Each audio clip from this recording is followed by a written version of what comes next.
Во почетокот на 1912 година Бугарија и Србија ги воделе завршните преговори за Бугарско-српскиот сојуз.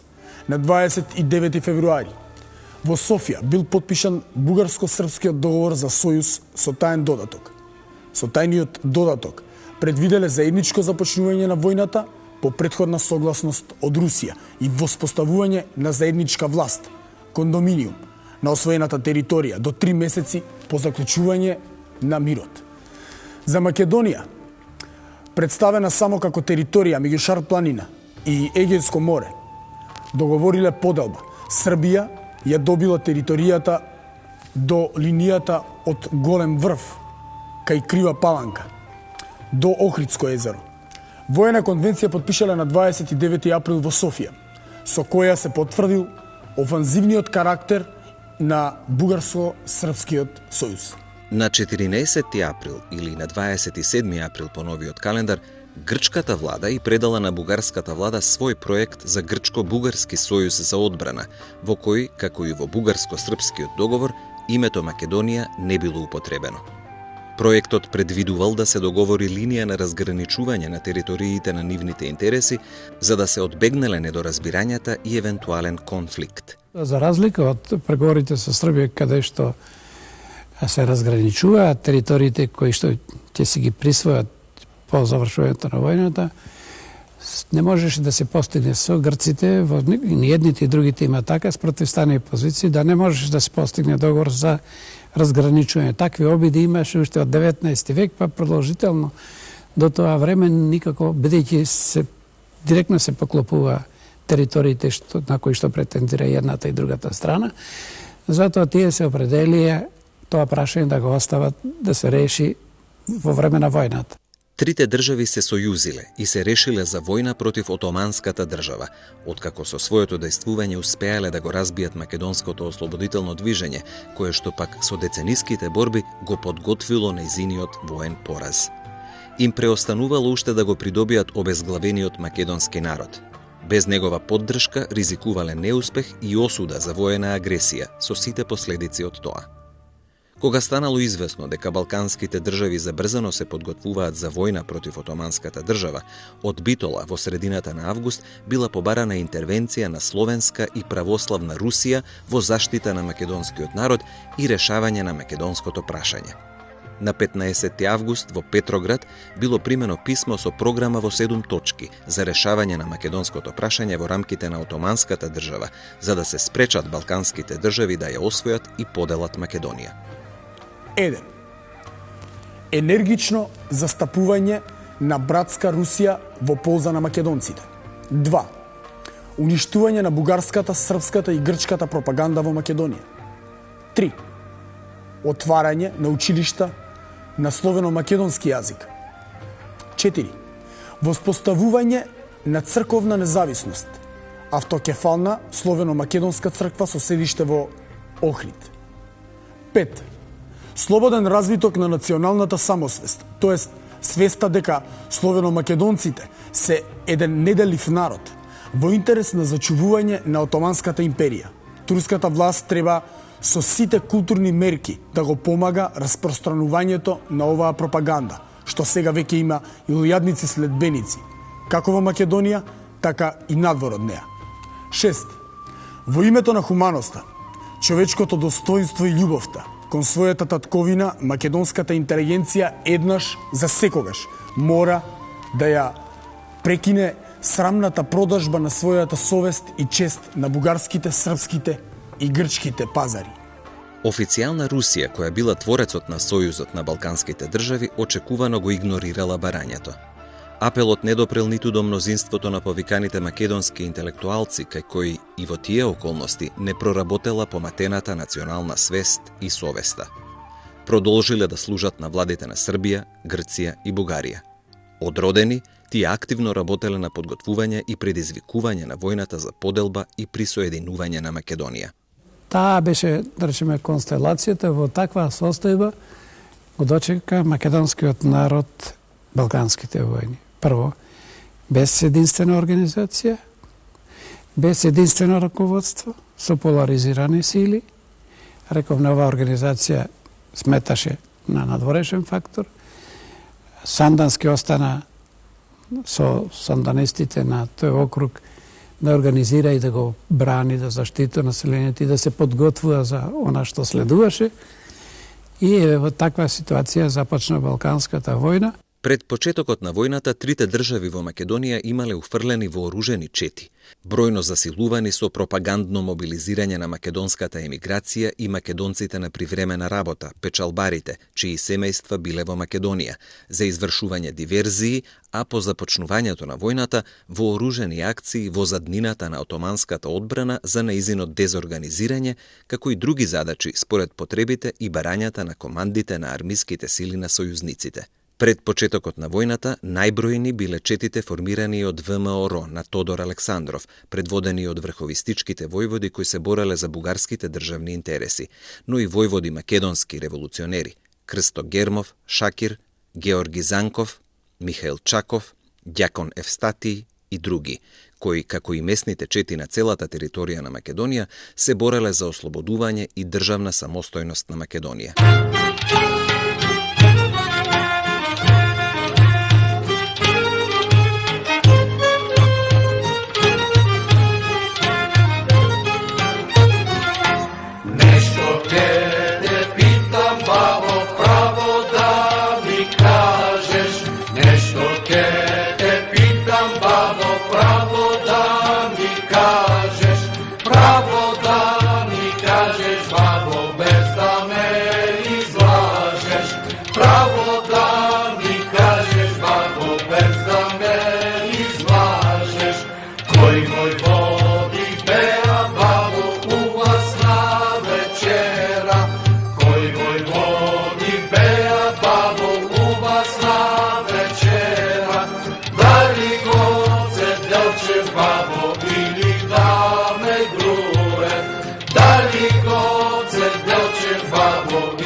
Бугарија спровела масовна мобилизација на македонците од многоилјадната македонска емиграција во така наречени македонско-одрински доброволечки формации, македонско-одринско ополчение. За нивното организирање биле задолжени високите офицери на бугарската војска, полковник Александар Протогеров, мајор Петар Дрвингов и други офицери по род македонци.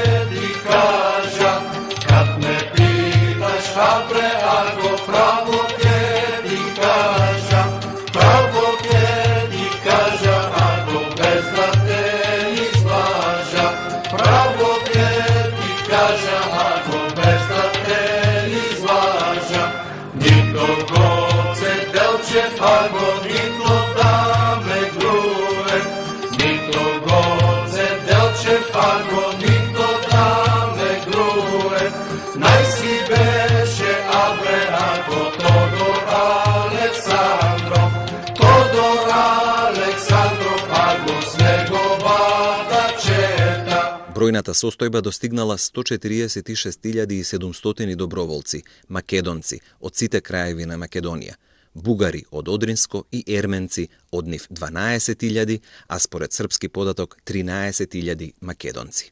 Македонските доброволци биле обврзани на заклетва за верност на Бугарија, на бугарската татковина и на бугарскиот цар.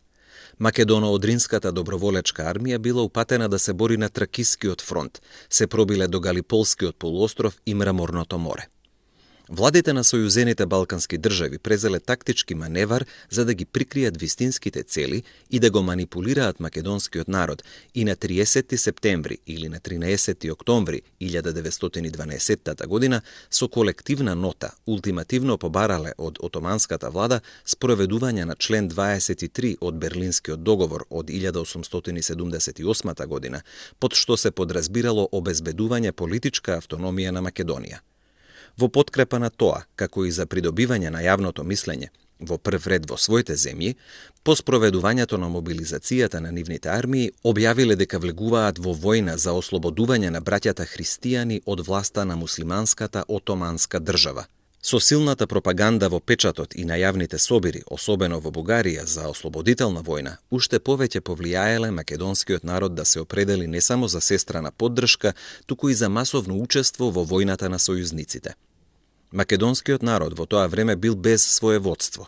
Во Македонија немало македонска револуционерна организација што ќе ги обедини разбиените сили за обновување на единственото македонско ослободително движење, да се наметне и да учествува како самостоен фактор во предстојните судбоносни настани. Македонскиот народ, иако не организиран, без свој политички сериозен самостоен субјект, да се разбира за самостоен, го дочека, меѓутоа верувајќи дека војната ќе се води за ослободувањето на Отоманската држава, зеде и масовно учество. Се формира од местните војводи и другите чети, доброволечки чети, кои што активно делува на теренот уште пред да почнат навлегувањето на сојузничките војски на територијата на Македонија. Од друга страна пак и бугарите, и србите, и грците ги ставија во движење своите воени организации или пропагандно воени организации со нивните структури на теренот и така се создаде една многу сложена ситуација и истовремено, значи, и самостојните македонски чети самоорганизирани на локално ниво се бореа истовремено и овие како предходница пак на армиите на српската, на бугарската, и Македонија се претвори во едно огромно боиште или така еден сеопатен фронт. Целата територија на Македонија беше практично едно бојно поле, како може да се каже така. Имало активни местни селски вооружени чети за самоодбрана од теророт на режимот и насилствата на муслиманските банди, чиј што број пораснал до почетокот на 1912 година, но тие действувале локално, во својот реон. Единствено во Серскиот округ била зачувана организирана структура под раководство на Јане Сандански. Територијата на округот имала посебна стратегиска важност за Бугарија. Со оперативниот план на главниот штаб на бугарската војска за предстојната војна против Отоманската држава било определено главнината на армиските сили да действува по долината на реката Струма. На тој правец, освен отоманските армиски сили, се наоѓале и одредот на Сандански и други македонски чети. Затоа, бугарската влада се решила да го придобие Сандански за учество во сојузничката војна против Отоманската држава заедно со бугарската армија, а со тоа да ја добие и поддршката на народот. Сандански со другите македонски војводи, негови следбеници, на кои им биле познати аспирациите на балканските монархии, стравувале дека се подготвува окупација и поделба на татковината. Македонските социјалисти повикувале за спречување на војната.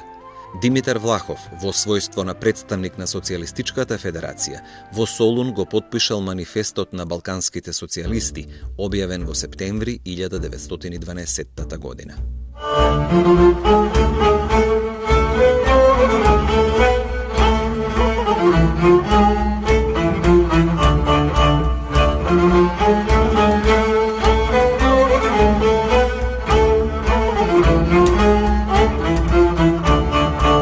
Македонија состојбата станувала неодржлива, со политиката на младотурскиот режим за отоманизација, со масовното колонизирање на муслимански доселеници, мухаџири од Босна и Херцеговина и ескалацијата на муслиманскиот фанатизам.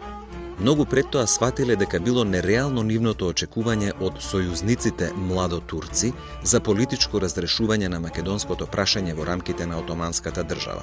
Младотурците со својата политика покажале дека никогаш не сметале да воведуваат радикални реформи, демократизирање на државата, нејзина децентрализација, федерализација, а уште помалку автономија за Македонија, туку само преземање на власта за задржување на територијалната целост и унитарноста, со насилно спроведување на отоманизација.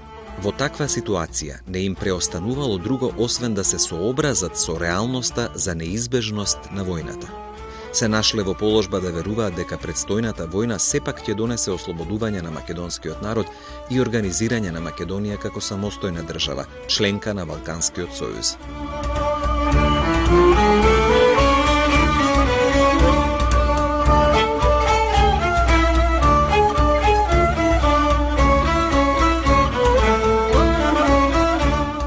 Целосно ја реактивирале организационата и воената структура во Серскиот округ, решени да се борат и со вооружените чети во внатрешноста како сојузничка страна да се изборат за ослободувањето на Македонија. Предлогот од бугарската влада, даден на Сандански за учество во војната на сојузниците, го прифатиле, со услов да дејствуваат самостојно. Се согласиле македонските чети да содействуваат, по потреба борбените акции да ги координираат со штабот на бугарската армија, што ќе дејствува на организационата територија во округот. Со тоа уште еднаш потврдиле дека ќе се борат за ослободување на Македонија како самостоен воен фактор. По постигнатата согласност со бугарската влада, Сандански со реонските раководители ги започнал организационите подготовки. Во јули одржале советување во Солун со учество на Јане Сандански, Тодор Паница, Александар Бујнов, Таско Серски, Георги Скрижовски и други. Била анализирана ситуацијата и реперкусиите за Македонија, пошто било потврдено договореното активно учество во војната. Сандански со својот одред се стационирал на планината Пирин, за оттаму да презема заштитни акции и да овозможи непречено организирање на четите и мобилизирање на селската милиција во округот. На почетокот на септември 1912 во Мелник се состанале на второ советување, на кое биле определени силите, нивното распоредување и стратегијата за дејствување. Била реактивирана целата организациона структура по околии, реони и села. Реонските војводи биле задолжени за мобилизирање и борбената подготвеност на четите и селската милиција во своите реони. Сите чети се ставале под единствена команда на Јане Сандански, а за негов помошник бил определен војвода Георги Казепов. Во октомври во округот била спроведена целосна мобилизација на селските чети. Бугарската влада одново се активирала силите на Сандански да ги стави под контрола. Со планот било предвидено обединување на четите на Серскиот округ со четите на ВМРО на Тодор Александров, организирани во Бугарија за под единствена команда да дејствуваат во заднината на отоманските армиски сили. Врската била воспоставена од Христо Чернопеев преку Казепов. Сандански со македонските војводи одбиле таква комбинација, решени да дејствуваат самостојно. До почетокот на октомври, четите и селската милиција биле подготвени за дејствување. На 5 октомври, цели 2 седмици пред почетокот на војната на трите сојузнички армии, на 18 октомври 1912, силите на Серскиот округ ги започнале оружените акции на главните комуникации за онеспособување на патиштата и прекин на телефонските и телеграфските врски. Вооружените акции за кусо време прераснале во сенародна оружена ослободителна борба во планинските делови на округот. Се формирале селски и местни градски чети, предводени од местни војводи кои действувале и надвор од својот реон. Во долината на реката Струмешница била организирана селска милиција на македонското население од околу 700 борци, која на 19 октомври ги ослободила селата Иловица и Сушица. Вооружените борби се одвивале според утврдената реонизација. Дел од вооружените чети настапувал кон Неврокоп во правец на Драма, а другиот дел кон Мелник и Свети Врач. На 27 октомври со концентрирани сили бил ослободен градот Мелник. Веднаш потоа била разбиена единица на отоманската војска кај село Црвишта на излезот од Рупелската теснина, со што овозможиле пробив на бугарската армија. Областа од Кресненската до Рупелската теснина била целосно ослободена. Македонските чети ги ослободиле и областите околу Свети Врач и Сандански. На слободната територија била организирана македонска востаничка власт. По ослободувањето на Мелник, во одредот на војводата Александар Бујнов пристапиле околу 400 борци, а од подрачјето на Свети Врачко уште околу 370 борци. Во југоисточниот дел на Македонија, во одредот на Сандански, се присоединиле и се бореле и власи, евреи, дури и грци. Македонските чети продолжиле да дејствуваат настапувајќи во внатрешноста. Со своите дејства го пробивале патот и го олесниле продирањето на бугарската војска во Тракија и во Македонија. Борбените дејства биле координирани од штабот на бугарската 7-ма рилска дивизија. Македонскиот одред, предводен од Јане Сандански, се пробил до Солун.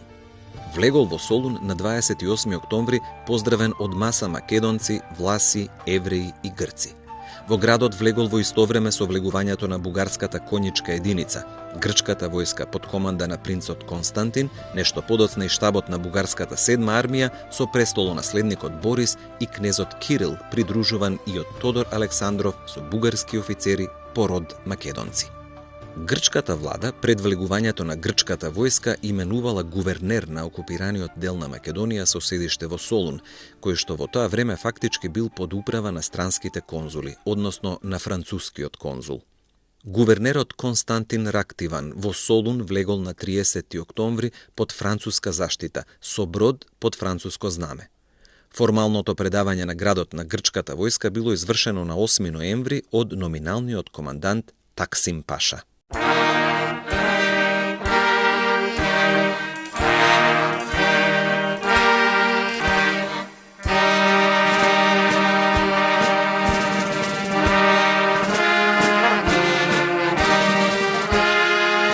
Влегувањето на грчката војска во Солун во Грција било представено како триумф на војничкиот гениј на престолонаследникот Константин во контекст на победата на македонскиот цар Филип Македонски. По тој повод, председателот на француската влада Реймон Поенкаре изјавил: "Сирота Македонија, сирот Филип Македонски."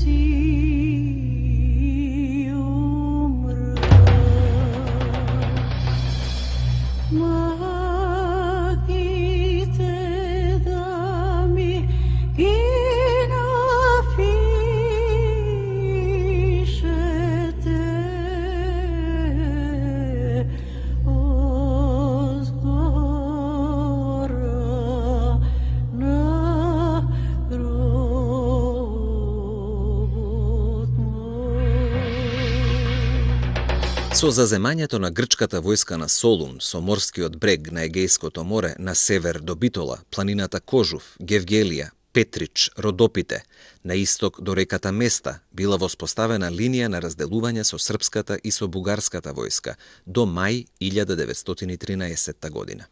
Србија го окупирала вардарскиот дел на Македонија, до демаркациската линија со бугарската војска.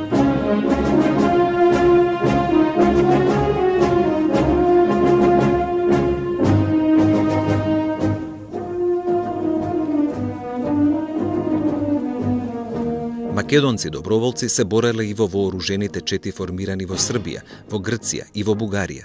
Сите тие биле формирани главно од македонците во тие држави. Влегувањето на сојузничките војски на територијата на Македонија, македонскиот народ го прифатил како чин на солидарност, им давал сестрана помош, храна, материјали и превозни средства и зел непосредно масовно учество во борбите за свое ослободување и државна самостојност. Тоа се однесувало на масата македонски народ, неорганизиран, но воден од вековниот стремеж за слободен живот.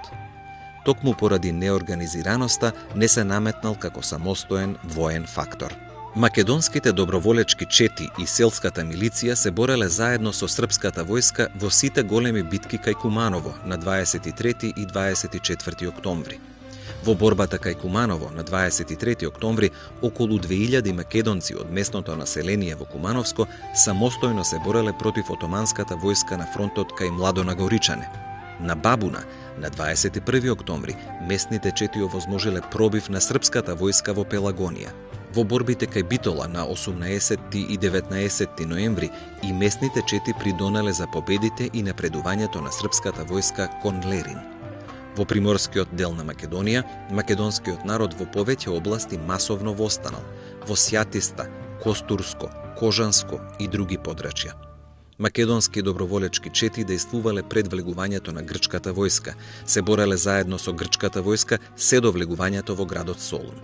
Се бореле и гинеле со убеденост дека се борат за ослободување, а не за окупирање и поделба на Македонија. Се пројавиле и први протести.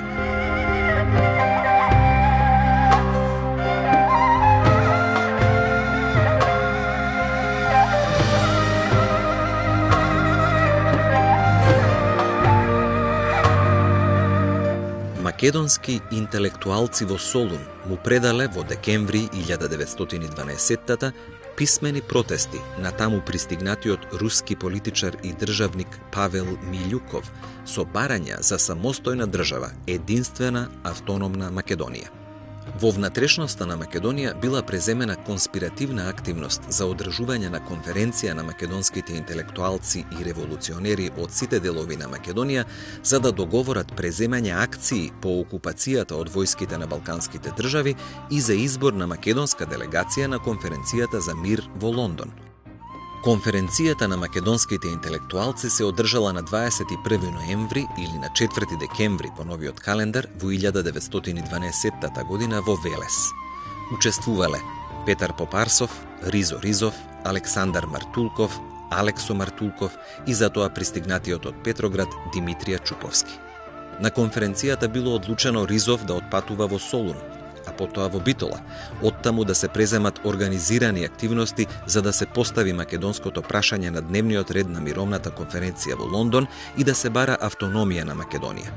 На Чуповски му било дадено полномоштво македонската колонија во Петроград во Европа да ги представува македонските барања и да ги застапува интересите на татковината. Ризов отпатувал за Солун за да се сретне со македонските револуционери од Серскиот округ, со револуционерот Гемиџија Павел Шатев и други истомисленици.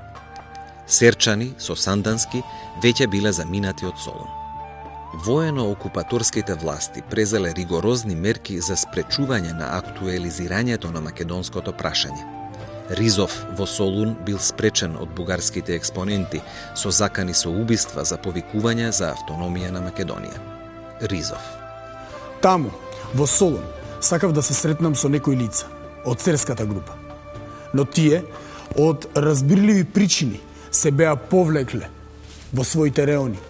Го сретнав мојот пријател Павел Шатев, кому му ја изложив мојата намера. Тој со подготвеност ја прифати и вети да привлече и други лица. Си закажавме средба за следниот ден. Седам и чекам во кафеаната Олимпус.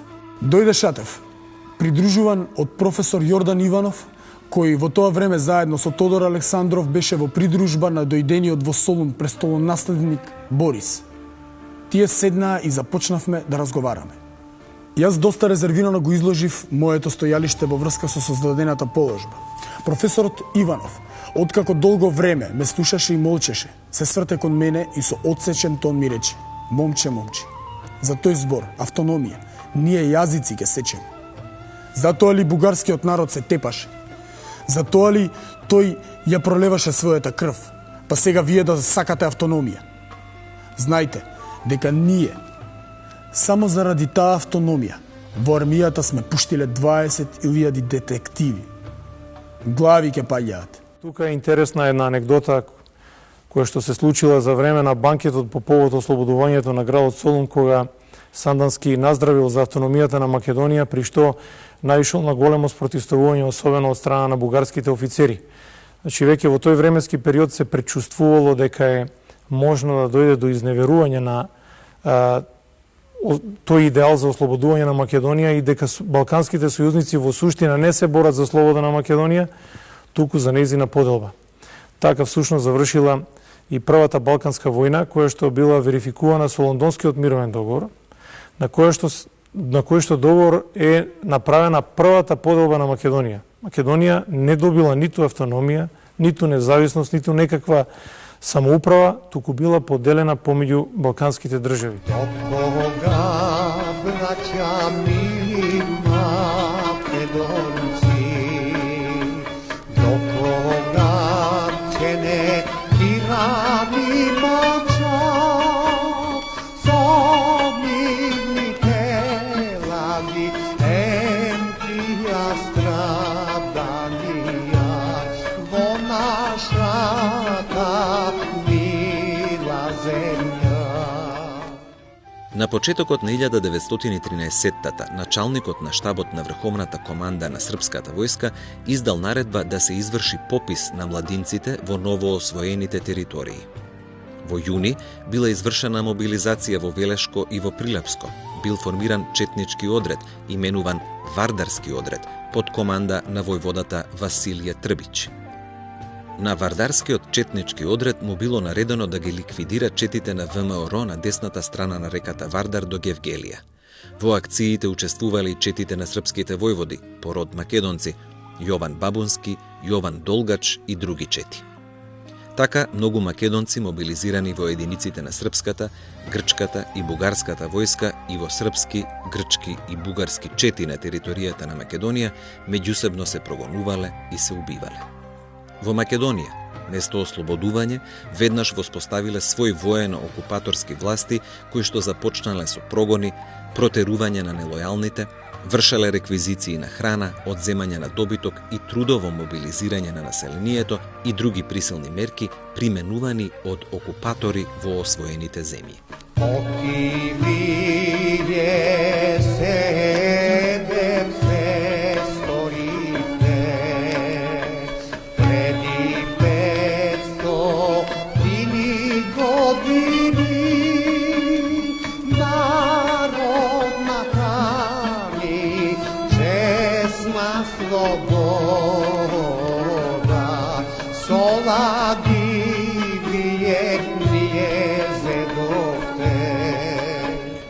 Одред од 400 борци од составот на така наречените македонско-одрински доброволечки формации на 25 јуни извршил напад на предстражите на српската Моравска дивизија. Нападот бил одбиен, но стратешката цел, предизвикување војна, била постигната. Дел од доброволечките единици во состав на бугарската армија на фронтот на реката Брегалница, според сведочењето на војвода Крсте Гермов Шакир, се побуниле.